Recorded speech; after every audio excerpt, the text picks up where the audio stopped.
신약성경 디도서 1장 1절에서 4절의 말씀입니다. 다 같이 한 목소리로 받들어 읽겠습니다. 하나님의 종이요 예수 그리스도의 사도인 나 바울이 사도된 것은 하나님이 택하신 자들의 믿음과 경건함에 속한 진리의 지식과 영생의 소망을 위함이라. 이 영생은 거짓이 없으신 하나님이 영원전부터 약속하신 것인데 자기 때에 자기의 말씀을 전도로 나타내셨으니 이 전도는 우리 구주 하나님이 명령하신 대로 내게 맡기신 것이라. 같은 믿음을 따라 나의 참 아들 된 디도에게 편지하노니 하나님 아버지와 그리스도 예수 우리 구주로부터 은혜와 평강이 내게 있을지어다. 아멘. 이제 우리 디모데에게 보낸 편지가 끝이 나고요. 이제 디도에게 보낸 편지가 시작됩니다. 디모데 디도. 우리는 디씨라 형제가 아닐까 생각하지만 전혀 다른 사람이고요. 전혀 다른 곳에서 목회를 하던 목회자인데요. 디도는 그레데의 섬이라는 곳에서 목회한 목회자입니다. 사도 바울이 그를 훈련시키고 또 함께 동역하다가 그를 그레데의 섬, 그레데 교회의 목회자로 세웠습니다. 그는 부모가 둘 다 헬라인인 이방인이죠. 사도 바울의 많은 사역 가운데 중요한 곳에 디도가 있었습니다. 그리고 가장 어려운 일들을 디도가 맡아서 하기도 했습니다. 예루살렘에서 그 이방인의 할례 문제로 다툼이 일어났을 때 아마 디도도 그곳에 함께 했을 것으로 추측이 되고요. 고린도 교회 분쟁이 일어났을 때 그 분쟁을 해결하기 위한 편지를 전달한 사람도 디도였습니다. 예루살렘 성도들이 너무나 굶주려서 그들을 위해 모금을 하고 헌금을 전달하는 일에 직접 관여했던, 특별히 헌금을 모금하는 일에 가장 적극적이었고 그것들을 기획하고 진행했던 사람이 아마 디도였을 것으로 추측이 돼요. 오늘 바울은 그 디도에게 편지를 보내요. 성경에서 제일 짧은 성경 가운데 하나죠. 아주 짧은 내용으로 편지를 보냅니다. 그런데 여기에서 디도를 칭하는 사도 바울의 그 고백을 보면요. 디도에게 이렇게 말을 합니다. 같은 믿음을 따라 나의 참 아들 된 디도. 같은 믿음은 누구와 같은 믿음일까요? 자신과 같은 믿음을 가진 나의 참 아들, 디도. 여기서 아들이라고 하는 단어의 뜻을 살펴보면요. 원어로는 테크논이라는 단어를 써요. 이 테크논이라고 하는 단어는 내가 너를 낳았다 하는 뜻을 가져요. 너는 나에게 가장 소중하다라는 뜻도 가지고 있어요. 사도 바울이 디도를 그리고 디모데를 아들이라고 칭하는 이유는 사도 바울이 직접 전도한 몇 안 되는 사람 중에 하나이기 때문에 그래요. 우리는 사도 바울이 워낙 전도를 열심히 하고 전도 여행을 막 1차, 2차, 3차에 걸쳐서 다니고 막 이 나라 저 나라 다니면서 전도를 하니까 엄청나게 많은 사람들에게 전도를 하고 직접 전도해서 생명을 구원했을 거라 생각하지만 사실은 정말 열심히 전도했지만 사도 바울이 모든 사람들을 전도한 건 아니에요. 어떤 데는 가면 이미 그들이 복음을 알고 있는 곳도 있었고요. 직접 이렇게 디도같이 복음을 전하고 또한 그를 구원하고 그를 가르치고 어떻게 보면 양육해서 이렇게 세운 사람들이 몇몇 있지만 그 외에는 그저 광장에서 복음을 선포해서 그들이 스스로 회심하거나요. 아니면 그렇게 해서 교회가 작게 세워지면 그 교회를 통해서 사람들이 한 명 한 명 세워지기 시작했던 것이죠. 그래서 특별히 사도 바울은 이렇게 자기가 직접 전도해서 구원하고 또 양육하고 세운 사람들을 아들이라는 칭호를 통해서 너는 내가 특별히 낳은 사람, 내가 너를 낳았다 라는 표현들을 이렇게 직접적으로 해요. 여기서 우리가 신앙생활을 하고 복음을 전하는 삶이, 그리스도인으로 살아가는 삶이 얼마나 소중하고도 어려운 일인가를 생각해 보아야 합니다. 아기를 낳아보신 분들은 보통 그런 얘기들 하잖아요. 지금까지 한국 사회에서 해결되지 않는 문제. 군대가 힘드냐, 출산이 힘드냐. 남자들은 내가 출산해서 군대를 안 갈 수 있으면 출산을 하겠다. 여자들은 야, 내가 출산 안 하고 군대 갔다 올 수 있으면 차라리 군대를 갔다 오겠다. 이런 이야기들을 하던데요. 저는 정말 세상에 정말 쓸데없는 논쟁이라고 생각해요. 출산은 출산대로 힘들고요. 군대는 군대대로 힘든 거죠. 그런데 아마 저는 둘 중에 저도 군대를 갔다 오고 다시는 가기 싫은 사람이었고, 제가 군대를 여기 의정부 306 보충대로 왔는데요. 그래서 가평 현리에서 훈련을 받고 일길리에서 군생활을 했는데 포도가 참 맛있는 지역인데요. 제대하는 순간 제가 다시는 이곳에 오지 않겠다고 속으로 다짐을 해가지고 제대할 때 막 제대하고 나중에 또 사회 나가서 또 만나자고 했던 친구들 또 선임 후임들 한 번도 연락 안 했어요. 지금까지. 꼭 나가서 만나자고 했던 부산에 살던 친구가 있었는데 저보다 6개월 후임이었는데 나중에 꼭 연락 달라고 그랬는데 지금까지 연락 안 했어요. 군대에서 함께 했던 애들 보고 싶지 않아서. 그렇지만 만약에 저라면 저는 둘 중에 하나 선택한다면 그래도 군대가 좀 나은 것 같아요. 아이를 낳는다는 건 물론 안 낳아봤기 때문에 상상을 못 하겠어요. 10달을 뱃속에서 가지고 있는 것도 힘들 것 같고요. 저는 저희 딸이 하나밖에 없지만 딸을 낳을 때 제 안 사람이 진통을 꼬박 24시간을 하고도요. 12시간을 더 하고도요. 그럼 몇 시간이죠? 36시간 하고 그리고 4시 반에 나왔어요. 그러면은 40시간, 30분. 실제로는 40시간 하고요. 30분 동안 도저히 문이 안 열려서 진통을 40시간 꼬박 하고도 도저히 안 되는데 아이는 건강하대요. 그러니까 산모랑 남편분은 자꾸 수술이네 이런 얘기 하지 마시고 잘 견디고 애기가 잘 견디는데 산모가 이거 못 견디면 어떡하냐고 계속 40시간 동안 아파 죽겠는데 혼나가면서 저는 다 머리 쥐어 뜯겨가면서 그 시간을 견디다가 결국 이제 호흡을 하면서 이렇게 나와야 되는데 그냥 무호흡으로 숨을 참으면서 억지로 애를 빼내다시피 나와서 저희 딸이 나올 때 너무 힘들게 나와서 머리에 이렇게 피가 맺혀가지고 머리가 이렇게 볼록 혹처럼 나와 있었어요. 한 6개월 이상. 머리가 다 핏줄이 다 터져가지고. 그렇게 힘들게 낳는 걸 보다 보니까 아예 낳는 게 정말 힘들구나 라는 걸 저는 뼈저리게 느꼈습니다. 그런데 사도 바울은요, 애기도 한번 안 낳아본 사람이요, 디모데에게 내가 너를 낳았다라고 말해요. 그 말은 무슨 말이에요? 한 생명을 살려내는 것이 얼마나 힘들까 하는 것을 어쩌면 스스로에게 고백하는 거예요.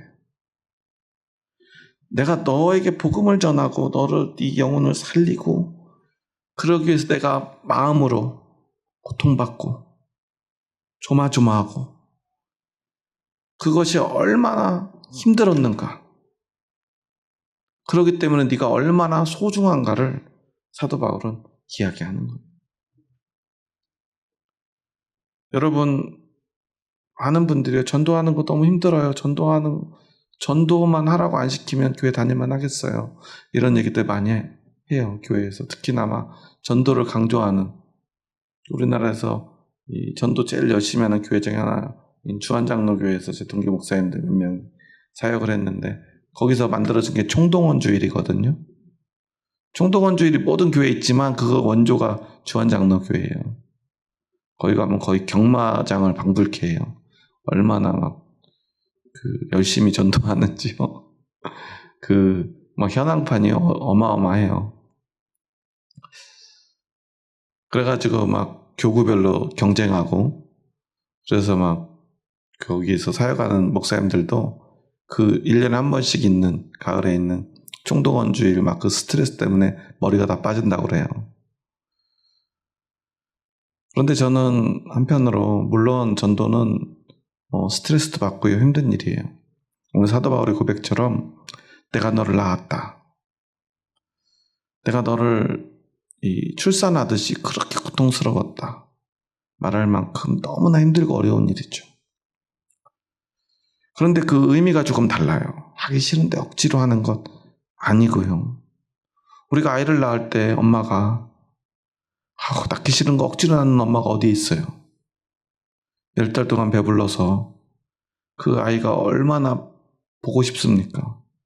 배가 불러서 물론 빨리 좀 나왔으면 좋겠다 하는 분들도 계시지만 그 생명에 대한 소중함으로 10달 동안 뱃속에 품고 이제는 그 생명을 보고 싶은 그 간절함, 그렇지만 반드시 겪어야 될 그 출산의 고통, 그것을 지나며 그 한 생명이 탄생했을 때의 그 기쁨과 환희를 우리는 기억해야 됩니다. 복음은 그렇게 전하는 것입니다.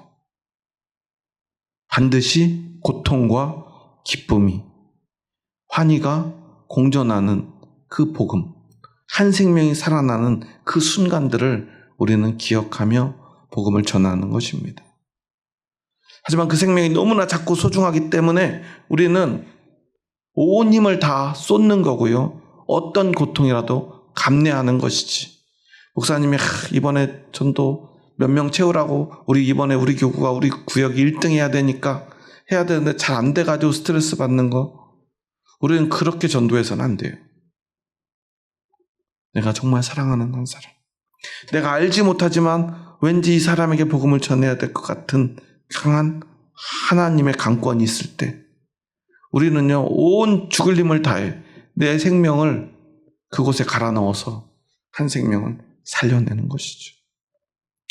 지금 의술이 발달해서 웬만하면 아이 낳다가 산모가 죽는 일이 참 드물지만 과거에는 아이를 낳는다는 것은 목숨을 그때마다 걸어야 되는 일 아닙니까? 오죽하면 옛날엔 그래서 아이를 잘 낳는 상, 그런 게 있었잖아요. 몸 체형은 어떻게 해야 되고, 그래서 며느리를 구할 때도 아이를 잘 낳을 만한 그런 며느리를 찾는 그런 부모님도 있지 않았습니까? 그만큼 목숨을 걸어야 되는 위험하고도 어려운 일이죠. 우리는 복음을 전할 때 우리의 목숨을 걸 수 있어야 된다는 사실을 기억해야 합니다. 제가 개척을 하고 나서 참 많이 하루하루 살아가는 게 한 달 한 달 이 월세를 내고요. 또 생활비를 감당을 하면서 견뎌내는 게 참 힘들고 어려울 때도 주변의 목사님들을 보면요. 항상 제 기준으로는 아직 개척하지 않은 목사님과 개척한 목사님으로 저는 나누는데, 아직 개척하지 않고 있는 목사님들을 보면 늘 저는 만나면 빨리 개척하라고 그런 이야기를 참 많이 했어요. 왜냐하면 개척을 해야 진짜 이 복음을 전하는 뼈를 깎는 고통이 뭔지, 사도 바울이 내가 너를 낳았다 고백하는 한 생명, 한 영혼을 구원하는 이 간절함이 뭔지를, 그래서 진짜 믿음이 생길 수 있는 유일한 길이다라는 이야기를 참 많이 하고 다녔어요. 그래서 저는 고생할 거 뻔히 알지만 주변 동기 목사님들한테 빨리 개척하라고. 어디로 가야 될지 청빙이 잘 안 된다 그러면 뭘 고민하냐, 개척하면 되지. 이런 얘기를 참 많이 하고 돌아다녔는데요. 참 지금도 그 친구들한테 참 죄송해요. 정말 다들 고생하고 있거든요. 힘들게 개척해가지고 정말 고생하고요. 열심히 하다가 망해가지고 다시 시작하기도 하고 또 망하고 그러면서 또 그 고생을 계속해 나가고들 있어요. 그런데 저는요, 그 목사님들이 고생은 좀 하지만 적어도 하나님의 뜻 가운데서 이 복음의 소중함이 무엇인지를 말할 필요도 없이요, 느끼고 있을 거라 믿습니다. 개척을 해보니까요, 한 명 한 명이, 한 생명 한 생명이 얼마나 소중합니까? 말로 설명할 필요가 없어요. 가르칠 필요도 없어요. 온 몸으로, 온 삶으로, 온 궁핍함으로, 고통으로 느낄 수밖에 없어요. 한 명 한 명을 위해서 기도할 수밖에 없어요. 남들은 개척한 목사님들에 대해서 그런 얘기를 합니다. 목사님들이 옛날처럼 간절함이 없어서 교회가 부흥이 안 된다, 이런 이야기를 개척 한 번도 안 해보신, 청빙받아서 편하게 살고 계신 목사님들이 노예 가면 많이들 해요. 왜냐하면 저는 제가 아직도 미자립교회, 미조직교회인데도 우연히 그 국내 선교부라고 미조직 교회들을 지원하는 부서에서 오랫동안 사역을 했었어요, 서기로.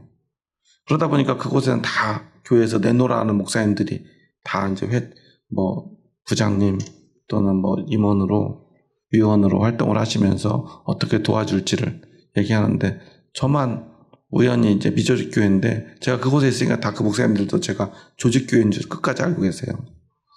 그러다 보니까 저는 이제 미조직 교회 당사자 입장으로 늘 이야기를 하다 보면요, 참 속이 터질 때가 많아요. 정책이라고 어떤 지원 계획이라고 세우는데요, 그곳에는요, 개척을 해보신 분이 한 분도 없어요. 정말 순수하게 맨땅에 개척을 해보신 분이 한 명도 없어요. 다 청빙받은 목사님들이고요, 다 큰 교회, 제일 작은 교회가 1000명이에요. 그러니까 개척교회 심정을 어떻게 알겠습니까?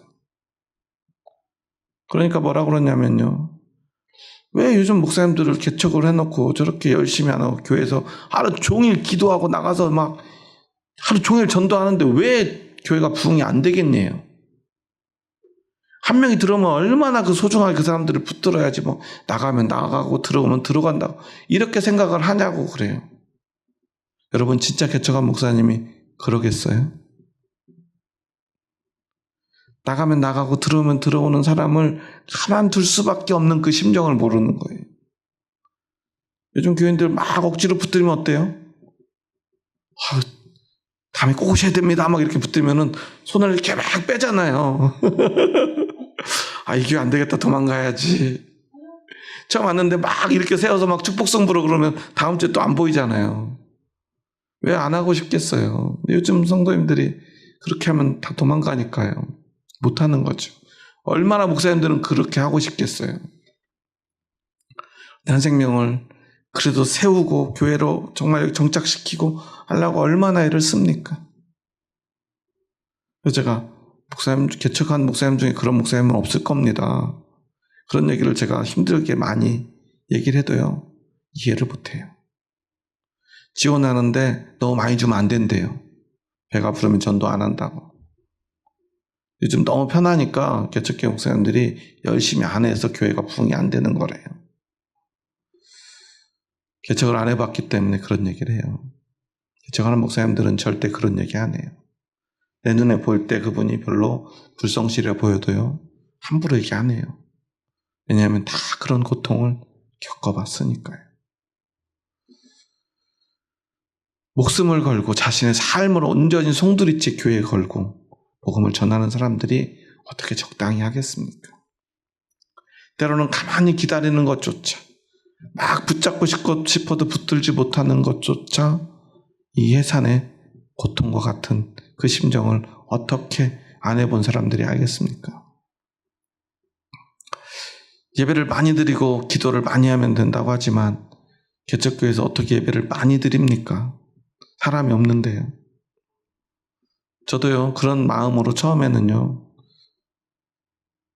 성도님이 아무도 없어도 혼자 설교하고 그랬었어요. 지금 생각해보면 내가 미쳤었나 싶어요. 아무도 없어도 30분 동안 혼자 설교하고 그랬어요. 새벽 예배 일주일 내내 한 번도 안 쉬고 했었어요. 그래서 점점 지쳐가더라고요. 아무도 없는데, 아니면 1년 내내 한 사람 붙들고, 저와 같이 개척했던 한 남자 집사님이 그래도 가능하면 모든 예배에 다 참석해 주셨어요. 1년을 둘이서만 예배 드려요. 물론 주일날은 좀 믿음이 연약하지만 그 주일을 한 번 드리는 분들이 좀 있죠. 그리고 나머지 모든 예배는 제가 그때 11번 일주일에 설교를 했었는데 그분 한 분하고 11번씩 설교를 해요. 그런데도 거기다 성경 공부도 하자 그래서 2번 더 저 성경 공부까지 했었어요. 성경 공부까지 하면 16번은 제가 성경을 가르치고 설교를 했는데요. 개인 상담은 빼고도요. 그래도 항상 제 안에 죄책감이 있었어요. 내가 더 열심히 해야 되는데.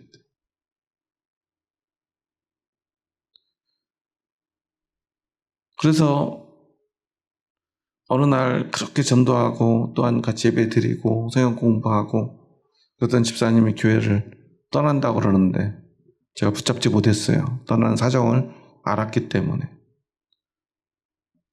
그런데 많은 분들이 저를 비난하더라고요. 목사님이 왜 안 잡는지 모르겠다고. 제가 왜 안 잡고 싶겠습니까? 세상에 제가 제일 붙들고 싶지요. 제가 제일 마음이 아프지요. 하지만 그럴 수 없는 사정이라는 게 있잖아요. 말 못할 사정들이 얼마나 많이 모이는지 모릅니다. 저는 우리 신앙이라고 하는 것이 그런 거라고 생각해요. 목사뿐 아니라요, 모든 성도님들도 저와 같은 마음일 거라고 저는 믿습니다. 우리 교인들, 수전 교인들이 다들 숙기가 별로 없어가지고 새신자가 오면 다들 조용히 이렇게 새신자들 피해 다니시잖아요. 가급적 눈 안 마주치시고요. 얘기 잘 안 하고요. 그러다가 혹시 누가 모르는 새신자가 왔는데 자기한테 말 걸면 깜짝 놀라시잖아요. 그렇지만 얼마나 마음 졸이고 한 생명이 또 교회에 들어와서 정착하고 한 가족이 되기를 간절히 바라는지 제가 누구보다 잘 알아요. 저도 그러니까요. 조심스럽고요. 많은 일 하지 못해도요. 늘 마음 졸이는 것 누구나 똑같은 마음인 거랍니다. 왜냐하면 우리 안에 진짜 그리스도가 살아있고 그 영원한 생명의 소망이 살아있는 사람들은요. 그럴 수밖에 없기 때문에 그래요. 한 사람, 한 생명, 한 생명이 얼마나 소중합니까? 특히 우리 교회는 참 구조적으로 되게 특이한 구조를 가지고 있는데 여집사님들, 권사님 신앙을 가지고 믿음 없는 남편을 10년, 20년, 30년 이렇게 큰 소리 치진 않지만 조용히 이렇게 소를 끌고 오듯이 교회 고삐로 코를 뚫어서 하지만 반항하지 않을 정도만 힘을 줘서 이렇게 교회에 앉혀놓고 또 자꾸 도망가려고 그러면 또 가서 앉혀놓고 그러면서 이렇게 긴 시간을 조심스럽게 그래도 끝내 어떻게든 예수님 믿게 하려고 그렇게 또 교회로 이끌고 주님 앞으로 말씀 앞으로 인도하는 그런 분들로 교회가 가득 차 있어요. 저도 어떨 때는 이 집사님의 남편은 진짜 믿음이 안 생길 것 같은데 그렇게 제가 섣부르게 판단했던 분도 있었어요. 근데 오히려 그분이 지금은 제일 열심히 하기도 해요. 제가 깜짝 놀래요. 진짜 이분은 너무 이 집사님이 아내에 좀 욕심이다 싶을 정도로 믿음이 안 생길 것만 같은 분도 계셨거든요. 그래서 제가 그 뒤로 참 많이 회개하고요. 함부로 판단하면 안 되겠구나 생각을 합니다. 그런데 이렇게든 저렇게든 참 우리는 늘 힘들고 어렵고 조심스럽습니다. 사도 바울도요, 그의 편지를 보면요, 참 구구절절하다는 생각이 들어요. 제가 목회를 해보니까 비로소 이 마음이 이해가 돼요. 오늘 본문도 인사가 4절에 걸쳐 있잖아요. 먼저 뭐라고 그러죠? 하나님의 종이요, 예수 그리스도의 사도인 나 바울이 사도된 것은, 그러니까 자신이 사도인 것. 원래 사도는 그거죠, 사자. 어떤 전쟁에서 왕의 명령을 가지고 공격적으로 상대방에게 뭔가를 전달하러 가는 사람인데, 우리는 이제 그 하나님의 일을 하는 사람으로 의미로 이제 이 의미가 바뀌어가지고 12제자들을 사도로 우리가 칭하게 됐죠. 근데 바울은 12제자가 아니잖아요.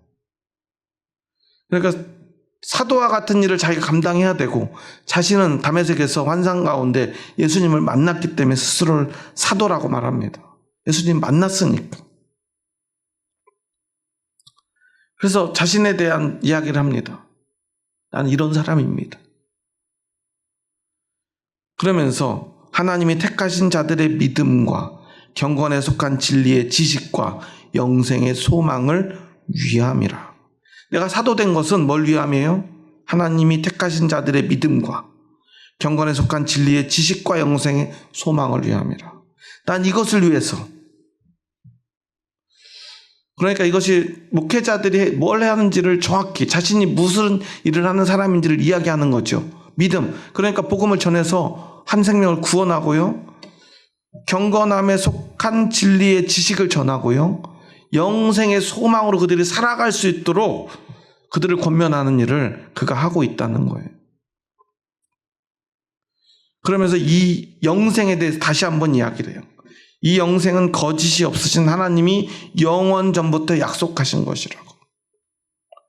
그러니까 결국은 이 복음을 전하고요, 뭐 성경 공부를 가르치고요, 뭐 성도의 삶이나 목회 방법이나 다양하게 가르치지만, 이 모든 것에 있어서 가장 최종적인 우리 그리스도인이, 목회자가 도달해야 될 정점은 어디에 있어요? 영원에 있다는 거예요. 영생과 영원한 나라. 이것은 뭐냐면 하나님이 영원 전부터 약속하셔서 영원토록 이루실 것이라는 사실이에요. 그러면서 하나님 스스로 자기 때에 자기의 말씀을 전도로 나타내셨다. 그리고 이 전도는 우리 구주 하나님이 명령하신 대로 누구에게 맡겨요? 나에게 맡겼다. 그래서 내가 너를 낳은 거야. 얼마나 구구절절하게 지금 디도에게 내가 어떻게 너를 만났는지를 이야기하잖아요. 너는 나의 참 아들 된, 세상에 나의 하나뿐인 아들 같은 존재야. 너는 그런 사람이야. 라고 사도 바울은 말해요. 왜 이런 얘기를 해줄까요? 어쩌면 저는 오늘 이 말씀을 묵상하면서 그런 마음이 들었어요. 사도 바울이 누군가한테 이 말을 듣고 싶구나 라는 생각이었어요. 자기도 누군가가 자기처럼 이런 말을 해주기를 참 간절히 바라고 있구나 하는 마음이 들었어요. 그러면 얼마나 힘이 될까.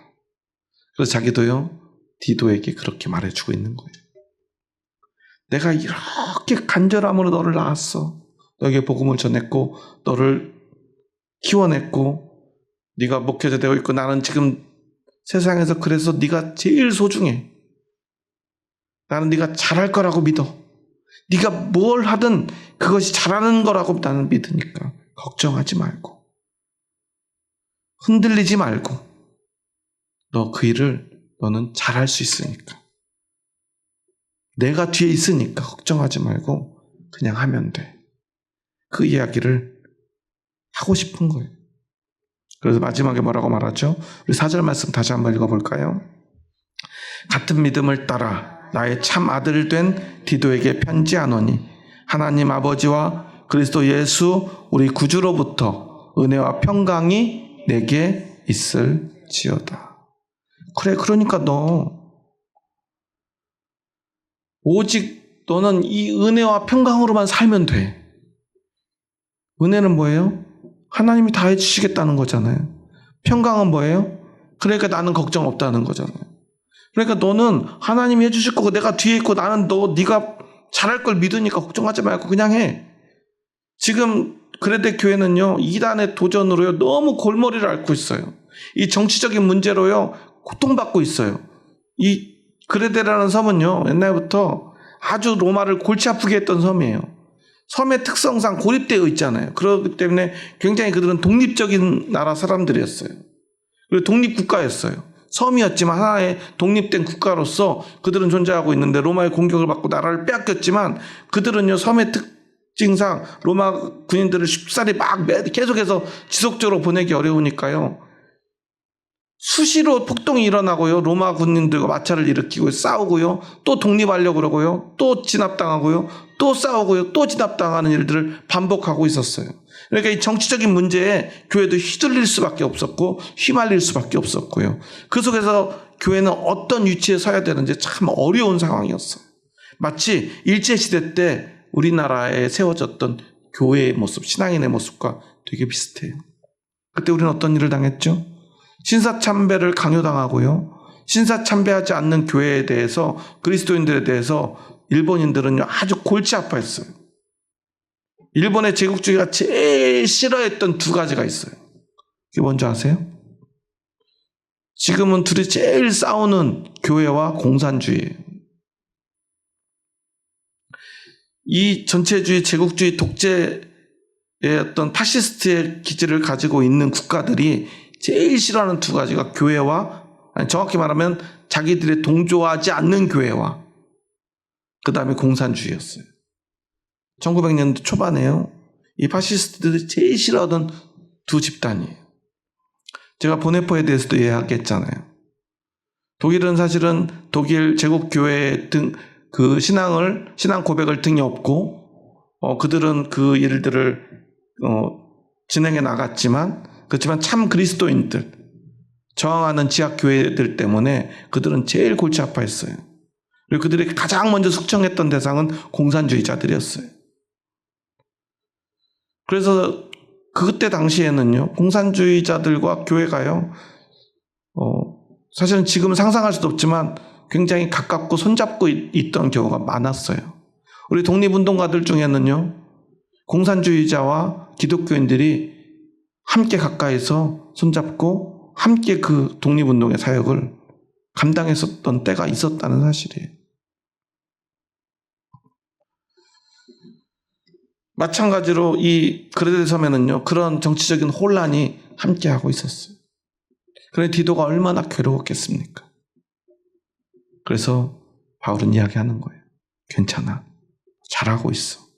내가 도와줄게. 내가 기도할게. 그리고 나는 너를 믿어. 네가 잘할 거라고 믿어. 라고 말하고 있었다는 사실이에요.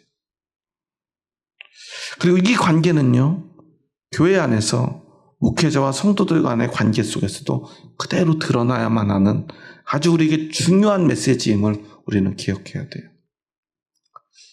언젠가부터 교회는요, 갑을 관계가 형성되어 있어요. 목회자들이요, 성도들에게요, 많은 신앙을 강요합니다. 목사님이 강단에서 자기가 기도 몇 시간 하는지 늘 이야기를 해요. 나는 매일 몇 시간 기도하고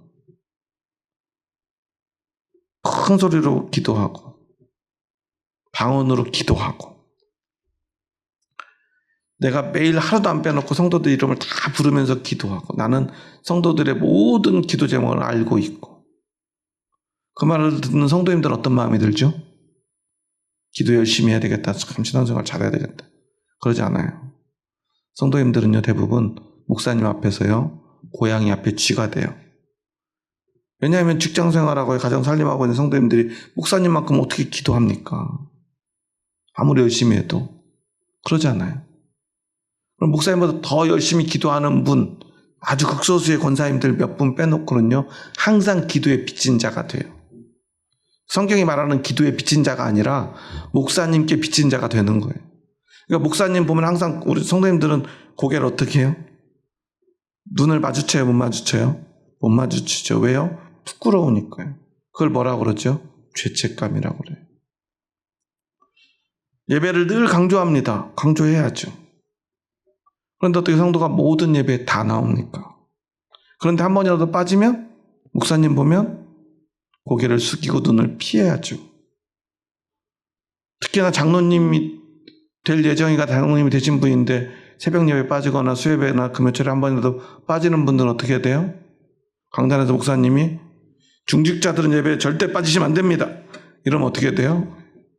한 번이라도 빠진 분들은 죄인이 되죠. 죄책감이 심겨집니다. 그러면요, 그때부터 목사들은요, 교회의 절대 권력자가 돼요. 목사님이 하는 얘기 앞에 모든 성도들은 죄인이 되고요, 그 앞에서요, 꼼짝 못하게 돼요. 그래서 어느 순간 목사님이 잘못된 길을 가도 아무도 말하지 못해요.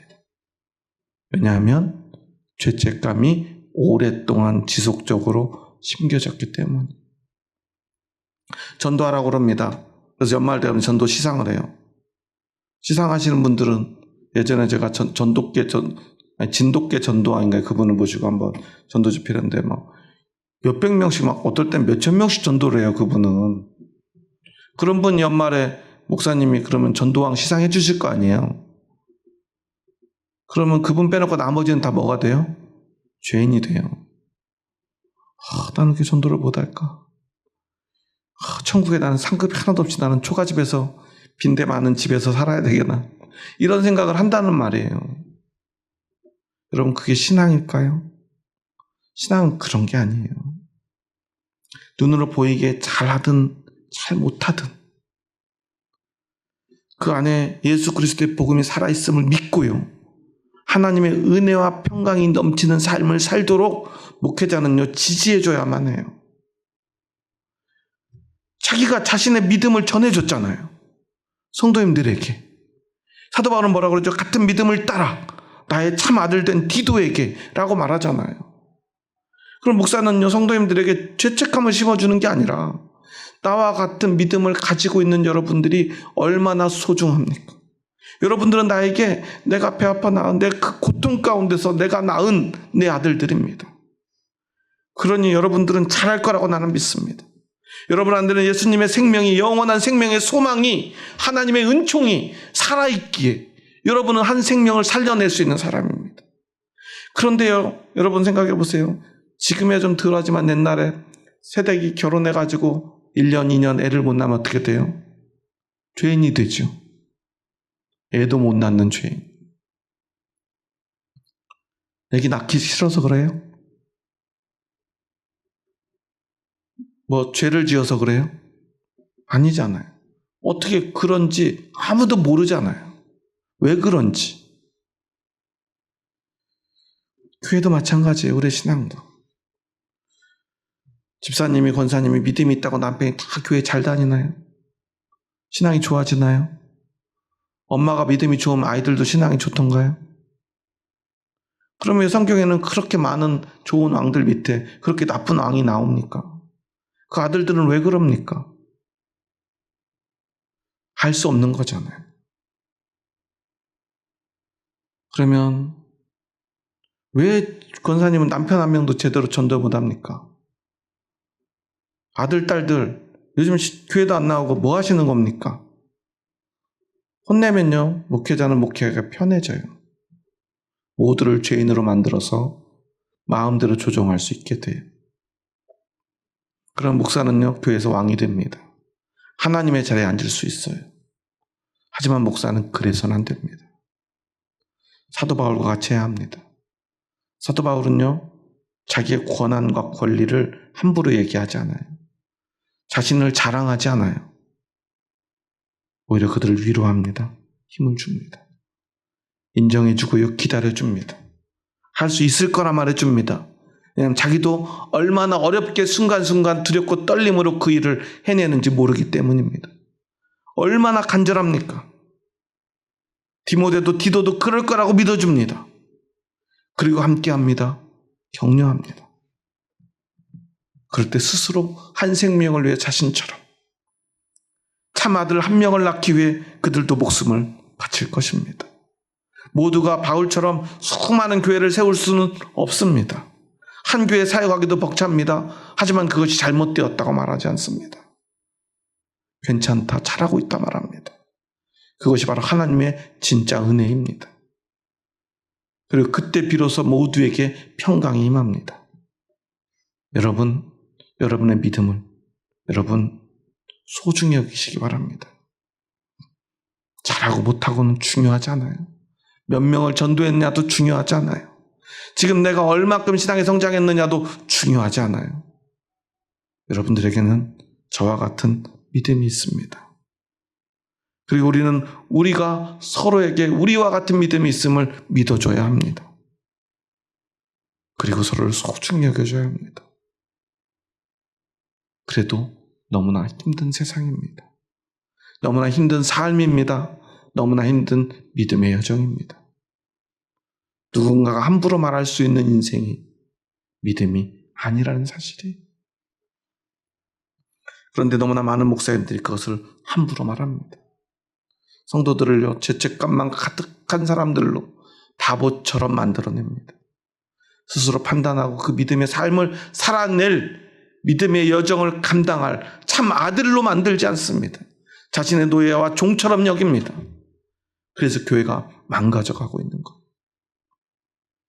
하지만 여러분 잊지 마시기 바랍니다. 여러분의 믿음은 소중하다는 그 사실을 말이죠. 그리고 그 믿음을, 여러분만의 그 믿음을 지켜내십시오. 하나님이 살아계십니다. 여러분 안에는 영원한 생명이 있습니다. 그 소망이 있습니다. 그것을 믿고 여러분 그 은총 가운데 평강을 누리시기 바랍니다. 그곳에 생명의 소망이 차고 넘치고 여러분에게도 어느 날 너는 내 참 아들이다 말할 수 있는 사람들이 생겨나게 될 것입니다. 그때 그 기쁨을, 그 믿음을 함께 또 나누는 여러분의 믿음이 되기를 주님의 이름으로 축원합니다. 기도하시겠습니다. 하나님 감사합니다. 저희 부족하고 연약한 자들 사랑하셔서 저희들을 참 믿음 가운데로 참 생명 가운데로 인도하여 주시니 감사합니다. 오늘 우리는 그렇게 예수 그리스도 그 믿음에 속한 자가 되었음을 고백합니다. 하나님이 택하신 자 되었음을 고백합니다. 그것이 우리에게 얼마나 큰 은혜, 말할 수 없는 은혜인가를 고백합니다. 사도 바울은 오직 그 택하신 자들의 믿음을 위해 자신이 부름받았음을 고백했습니다. 오늘 우리도 그렇게 택하신 자들을 위하여 부름받았고 우리가 택하신 자가 되었음을 고백합니다. 그리고 사도 바울은 경건함에 속한 진리의 지식과 영생의 소망을 위함이라고 고백합니다. 그렇게 디도를 낳았고 키웠고 오늘 그와 함께 살아가고 있음을 고백합니다. 오늘 우리도 그렇게 한 생명을 위하여 우리의 생명을 주님께 바칩니다. 우리 각자는 그렇게 그 소중한 믿음과 생명으로 오늘을 살아가고 있음을 고백합니다. 사람들의 눈에 보기에는 그것이 보잘것없어 보여도 그 속에 살아 숨쉬는 하나님의 생명은 결코 보잘것없지 않음을 우리는 고백합니다. 한 생명이 천하보다 귀하다고 말씀하신 주님의 말씀을 굳건히 붙들고 오늘을 살아갑니다. 주님 도와주시옵소서. 힘을 주시옵소서. 누군가가 우리를 정죄한다 하더라도 우리가 넘어지지 않도록 도와주시옵소서. 그 누구도 우리를 정죄할 자격이 없음을 고백합니다. 우리의 믿음은 그리고 한 생명은 우리가 상상할 수 없는 그 소중한 힘과 능력을 가지고 있기 때문입니다. 하나님, 그 믿음을 우리가 지켜낼 수 있도록 도와주시옵소서. 내 안에 있는 이 믿음이 얼마나 소중한가를 기억하며 오직 하나님의 은총으로 참 평강을 누리며 그 믿음을, 그 영원한 생명의 소망을 지켜내며 살아갈 수 있는 저희들의 남은 삶이 되게 하여 주시옵소서. 이제는 우리 주 예수 그리스도의 은혜와 하나님의 지극하신 사랑하심과 성령님의 교통하심이 오직 하나님이 우리에게 주신 그 생명의 소망을 가슴에 품고 바울이 디도에게 너는 나의 참 아들이다 고백했던 것처럼 한 명의 그 참 아들을 위하여 나의 생명을 주님께 바치겠노라 믿음으로 고백하는 이 자리에 머리 숙인 한 영혼 머리 위에 이제로부터 영원토록 함께 하시기를 간절히 축원하옵나이다. 아멘.